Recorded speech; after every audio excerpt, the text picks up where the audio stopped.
Oh, hey, didn't see you there. Ron Johnson with another edition of American History with Ron Johnson. Today we're going to talk about the Cahokia people, a group around 1050 AD, also known as America's Lost City. Cahokia is now present in St. Louis, and they're known as the Mound City, or the City of the Sun.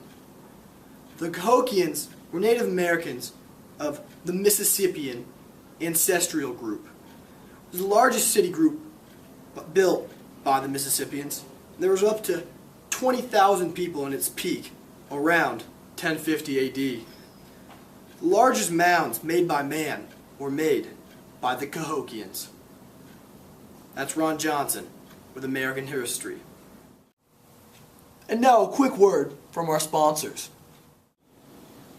Mounds. Buy mounds. Now you may be asking yourself, why build mounds? Well, I, Ron Johnson, am here to tell you. The Cahokia people believed in building three distinct types of mounds: ceremonial, recreational, and burial. The ceremonial mounds were the mounds that the Cahokia people built in order to bring themselves from the earth realm to the heavenly realm and take them closer to the sun, as they are the city of the sun. The burial mounds were created in order to bury the dead and the fallen, and often these burial mounds were found with numerous human sacrifices, which we will get to later. The third and final mound were the recreational mounds, where high chiefs of the tribe lived in order to show their higher level of living, physically above the people.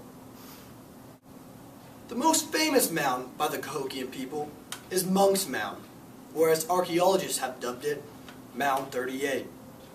Monk's Mound is the largest mound on site and the largest man-made earthen mound in North America. The Trappist monks, a certain type of monk, lived on nearby smaller mounds and guarded Monk's Mound on a daily basis. It is the only mound with the Cahokia people that has two terraces rather than one. It is the largest prehistoric earthwork in all of America, and it is thought to have given birth from the sun. The physical building of such mounds was a very ceremonial process. The mounds were thought to have brought the sky and the earth together as one. The building was a ritual where earth was the mother and sky was the father, and as they come together, the mound was born. On these mounds, maize is found in abundance because of such large grassy meadows, making it prime conditions for agriculture.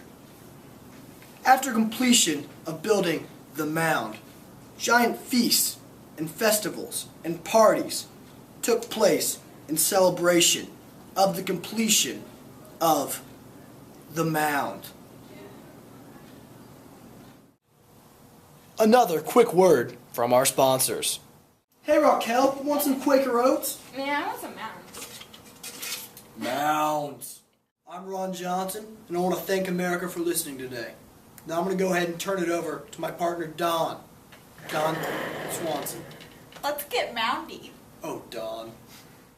Human sacrifices might spook some of you out, but really it was a huge honor to be sacrificed in Cahokia. Some sacrifices included cutting your heads and hands off, being clubbed to death, or being strangled by a leash. Women were usually sacrificed most because they were seen to resemble goddesses. Now the reason that we know that these sacrifices were indeed sacrifices is because the skeletons were placed very carefully and very specifically in their tombs. These skeletons were never damaged in their bones, and they looked like they had died a very peaceful death, meaning they would probably have drank poison or been strangled. And that takes us to one more quick word from our sponsors.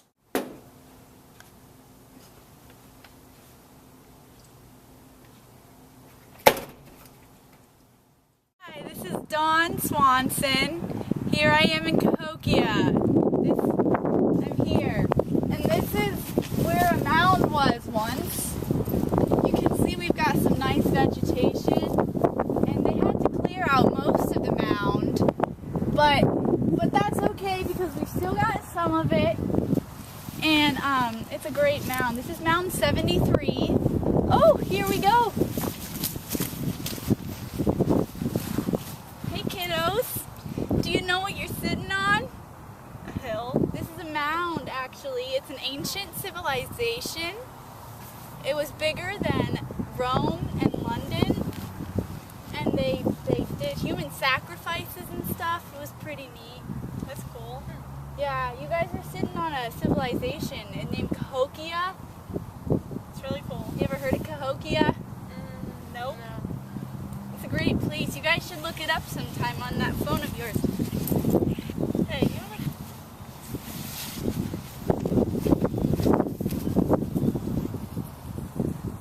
This has been Dawn Swanson. Thank you. Back to you, Ron. This is Ron Johnson, And Dawn Swanson. signing off.